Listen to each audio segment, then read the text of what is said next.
Monte Suribachi, Iwo Jima. El soldado de primera clase Tadashi Yamamoto se agazapaba en el interior de un búnker de hormigón, las manos temblorosas, mientras escribía unas palabras que, de haber sido descubiertas por sus oficiales, le habrían costado la vida. Los marines no son humanos. No mueren como los demás hombres. Todo lo que nos dijeron sobre la debilidad americana era mentira. A través de la estrecha rendija del búnker había presenciado algo que contradecía todo lo que le habían enseñado durante su entrenamiento. Se suponía que los estadounidenses carecían de disciplina, que eran perezosos, blandos, incapaces de soportar el sufrimiento prolongado. Pero lo que Yamamoto veía frente a él no eran hombres cansados ni desorganizados. Eran máquinas humanas implacables que avanzaban incluso cuando sus compañeros caían uno tras otro.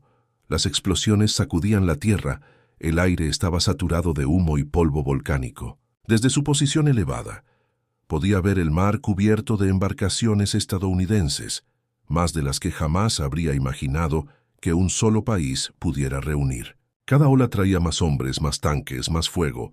El rugido era constante, artillería, ametralladoras, gritos, una sinfonía de destrucción que hacía temblar incluso las paredes del búnker.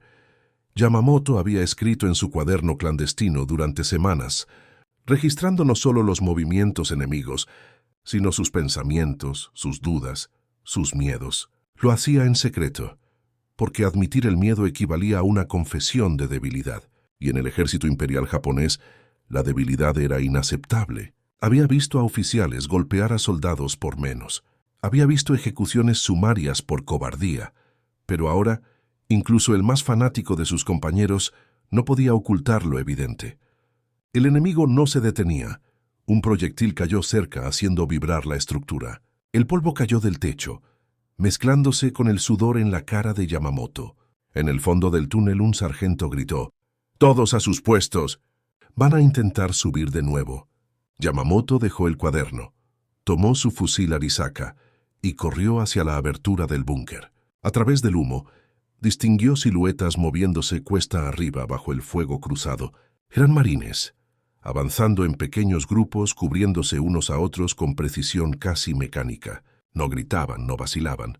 Subían como si la muerte no significara nada para ellos. Uno de los soldados japoneses a su lado murmuró aterrado: «Son como hormigas. Las aplastas y vuelven más». El sargento lo oyó y le lanzó una mirada asesina. «¡Cállate! El espíritu japonés es más fuerte que cualquier máquina americana». Pero Yamamoto sabía que no era verdad. Lo había visto con sus propios ojos. Cada vez que creían haberlos contenido, nuevas oleadas surgían desde el mar. No importaba cuántos cayeran, cuántos tanques fueran destruidos, siempre había más. Las horas se mezclaban en una eternidad de ruido y fuego. Cuando la noche cayó, el cielo seguía iluminado por el resplandor de los proyectiles trazadores. En algún momento, Yamamoto se dio cuenta de que había dejado de oír los gritos de los hombres a su alrededor. Solo quedaba el rugido de las ametralladoras y el golpe sordo de los morteros. Se acurrucó contra la pared del búnker, temblando. Sacó su cuaderno una vez más. «El monte se está desmoronando. Cada metro que perdemos cuesta 100 vidas. Pero los americanos no se detienen. ¿Qué clase de país puede producir hombres así?» De repente, un resplandor más intenso que cualquier otro iluminó el horizonte. Yamamoto miró hacia arriba. Una bandera. En la cima del monte, entre el humo, ondeaba una bandera estadounidense. Durante un segundo todo el frente pareció detenerse. Algunos soldados japoneses no creyeron lo que veían. Otros lloraron.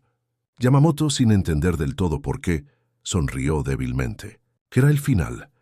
Pero lo que aún no sabía era que esa imagen, 6 hombres levantando una bandera sobre un volcán en ruinas, se convertiría en uno de los símbolos más poderosos de toda la guerra.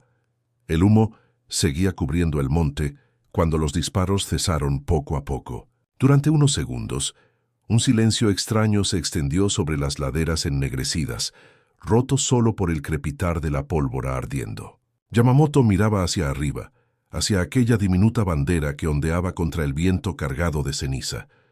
Al principio pensó que era un espejismo, una ilusión provocada por el cansancio y el hambre. Pero no, allí estaba. Los estadounidenses lo habían conseguido. Uno de sus compañeros, un joven de rostro cubierto de hollín, cayó de rodillas. «Nos han tomado el espíritu», murmuró. «Si ellos dominan el monte, dominan la isla». El sargento trató de gritar una orden, pero su voz temblaba. Nadie le escuchaba ya. La disciplina que los oficiales tanto pregonaban se había quebrado, sustituida por algo más profundo, una resignación silenciosa. Yamamoto se apartó, arrastrándose hasta una grieta en la roca desde donde podía ver el mar. El océano entero parecía cubierto de barcos, como si un continente flotante se hubiera desplazado hasta Iwo Jima. Cruceros, destructores, transportes, el poder industrial de una nación entera hecho acero.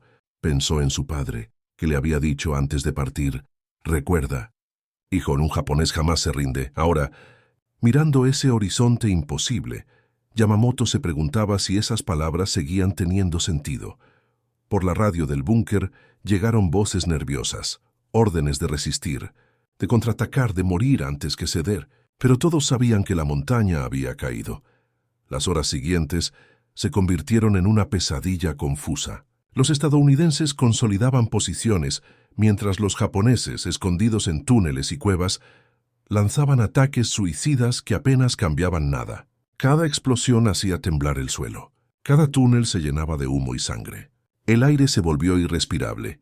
Yamamoto escribió otra línea en su cuaderno. Nos enseñaron que la muerte por el emperador era lo más noble. Pero me pregunto si el emperador sabrá lo que ocurre aquí, o si estas muertes solo llenarán informes y cifras. Cerró los ojos. El sonido del combate ya no le parecía humano. Era el rugido de una bestia metálica, algo creado por hombres, pero que había escapado a su control. Durante un instante, recordó su hogar en Kioto, los cerezos, el olor del arroz recién cocido, la voz de su madre llamándole desde la puerta.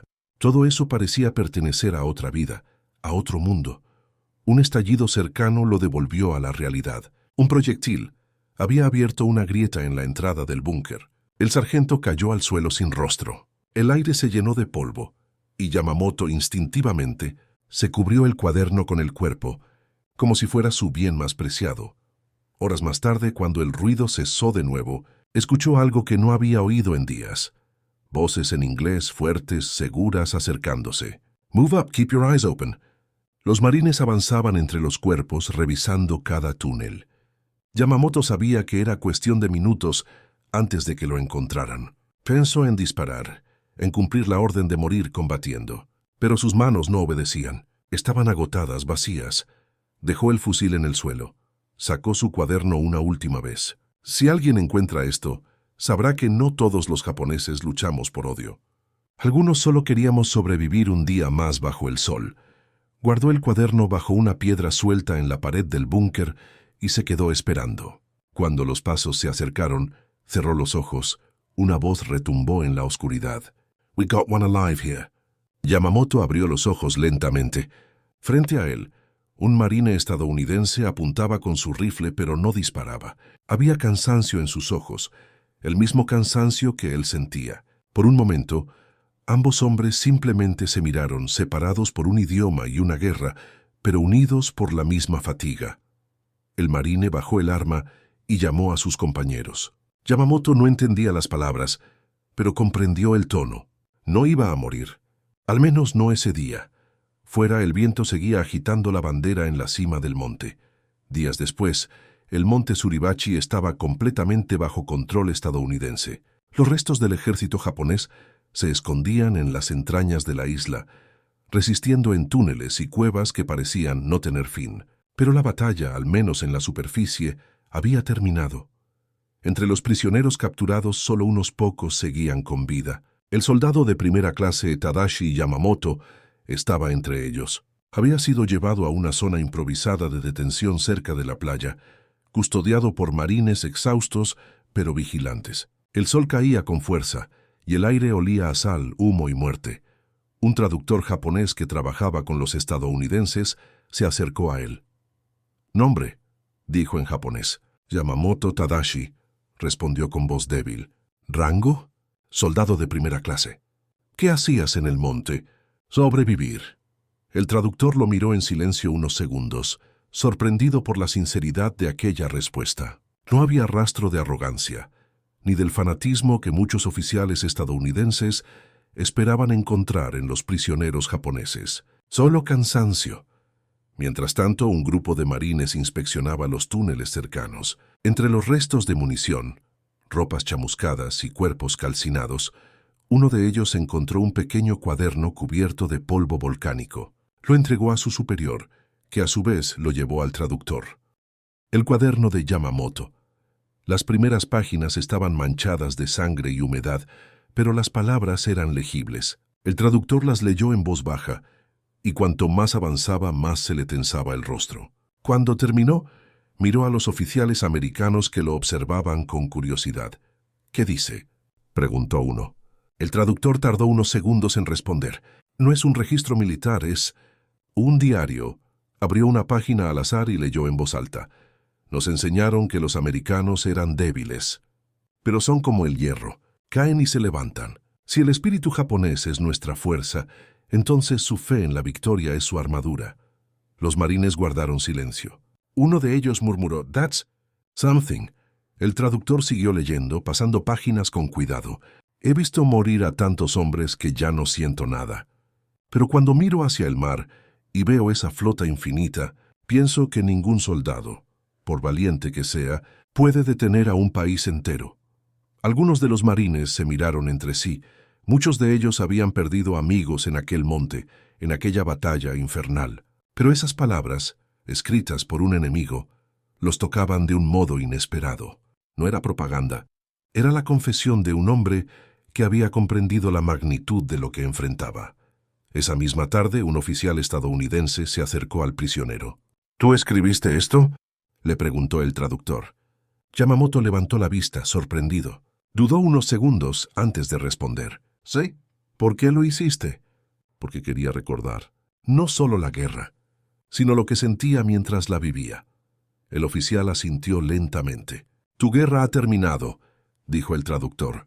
Yamamoto no respondió. Se limitó a mirar hacia el monte, donde la bandera estadounidense seguía ondeando. Por primera vez no sintió odio, solo un profundo silencio interior, el tipo de calma que llega después de haberlo perdido todo.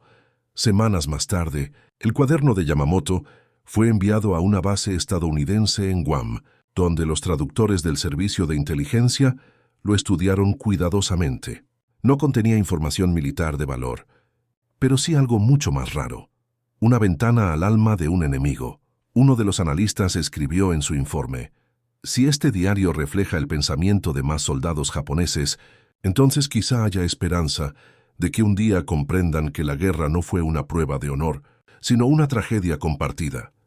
Décadas después, el cuaderno acabaría en un museo, su autor olvidado, su voz transformada en testimonio silencioso de una generación perdida.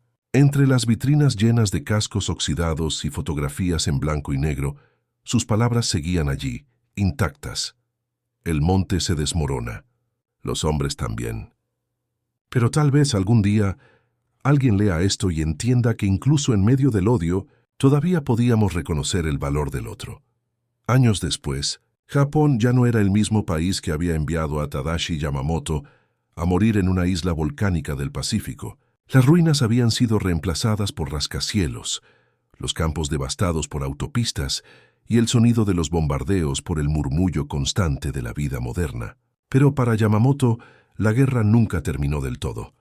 Vivía en un pequeño apartamento en Yokohama, lejos del bullicio del centro. Tenía el cabello blanco, las manos arrugadas y los ojos de alguien que había visto demasiado. Cada mañana salía al balcón, miraba el mar y pensaba en Iwo Jima. Nunca volvió a hablar de lo que ocurrió allí, ni con su esposa, ni con sus hijos. Solo guardaba silencio. En un cajón conservaba una vieja fotografía de grupo, su unidad antes de partir hacia el Pacífico, y una carta que había recibido años después de la rendición. Era una copia de su cuaderno, devuelta por los estadounidenses, junto a una breve nota del Museo Militar que lo había conservado. Este diario fue encontrado en Iwo Jima en 1945. Su contenido ayudó a comprender mejor la humanidad de ambos bandos. Pertenece a su autor. Yamamoto leyó esa frase muchas veces, intentando entender cómo sus palabras, escritas entre el miedo y la desesperación, habían sobrevivido cuando tantos de sus compañeros no lo habían hecho. Nunca buscó fama ni reconocimiento. Pero a veces, cuando el ruido de la ciudad desaparecía y el viento soplaba desde el mar, recordaba el momento en que vio la bandera ondeando sobre el monte. No con odio, sino con una especie de respeto silencioso. Una tarde, su nieto, un estudiante universitario de historia, encontró la caja donde guardaba la carta. «¿Es tuyo, abuelo?», preguntó, sosteniendo el cuaderno con manos temblorosas. Yamamoto asintió sonriendo con tristeza. «Es lo único que traje de la guerra. ¿Puedo leerlo?». «Algún día», respondió. «Pero prométeme algo. No lo leas para entender la guerra. Léelo para entender lo que hace la guerra a los hombres». Aquel nieto cumpliría su promesa. Años después de la muerte de Yamamoto, el joven, ya convertido en profesor, publicó una edición traducida del diario. No buscaba glorificar nada, solo mostrar lo que su abuelo había sentido. El libro, titulado Cartas desde el Monte Suribachi, se convirtió en lectura obligada en muchas universidades. Y en el prólogo, el nieto escribió una sola frase tomada del diario original. «El enemigo también tenía madre. También soñaba con volver a casa. Si hubiéramos recordado eso antes, quizá el mundo sería diferente». En Estados Unidos, un veterano de Iwo Jima, ya anciano, leyó el libro en una biblioteca de California. Cuando terminó, se quedó en silencio largo rato. Luego tomó una hoja y escribió una carta dirigida al museo que había conservado el cuaderno durante décadas. «Yo estuve allí. Tal vez fui uno de los que encontraron a ese soldado japonés con vida. No recuerdo su rostro, pero sí recuerdo sus ojos. Si todavía vive o si su familia lee esto, quiero que sepan que aquel día, en medio del infierno, vi humanidad en el enemigo, y eso me cambió para siempre». Esa carta fue enviada a Japón, y con el tiempo llegó al nieto de Yamamoto. Cuando la leyó, comprendió que su abuelo no había sido olvidado. Había dejado algo más que un testimonio de guerra. Había dejado un puente entre dos mundos que un día se odiaron y que ahora, gracias a la memoria, podían mirarse sin rencor, y en una vitrina del Museo de Tokio, bajo un cristal iluminado, el cuaderno de Tadashi Yamamoto aún descansa. Las páginas, amarillentas y manchadas de ceniza, conservan las mismas palabras escritas con manos temblorosas en 1945. Los marines no son humanos. No mueren como los demás hombres, pero tampoco nosotros. Tal vez, después de todo, solo queríamos que alguien nos recordara. El mar allá afuera sigue golpeando la costa de Iwo Jima, el viento sigue soplando sobre el monte Suribachi, y las voces del pasado, aunque susurren entre el polvo y el tiempo, aún se escuchan. Décadas después, la isla de Iwo Jima seguía siendo un lugar donde el silencio pesaba más que el viento. Los visitantes que llegaban, historiadores, veteranos, turistas curiosos, caminaban despacio por los restos del campo de batalla. Algunos recogían un puñado de arena negra como recuerdo. Otros simplemente miraban al horizonte, intentando imaginar lo que había ocurrido allí. En una de esas visitas, un joven japonés colocó una pequeña flor blanca sobre una roca sin nombre. No sabía exactamente dónde había luchado su bisabuelo, solo que había sobrevivido a aquel infierno y que había dejado un cuaderno. Lo había leído cientos de veces. Las palabras estaban grabadas en su memoria como una oración. La guerra no destruye solo cuerpos, también destruye la idea de quiénes somos. El joven cerró los ojos. Podía sentir el eco de esas palabras en el aire salado. A pocos metros, un grupo de veteranos estadounidenses observaba la escena en silencio.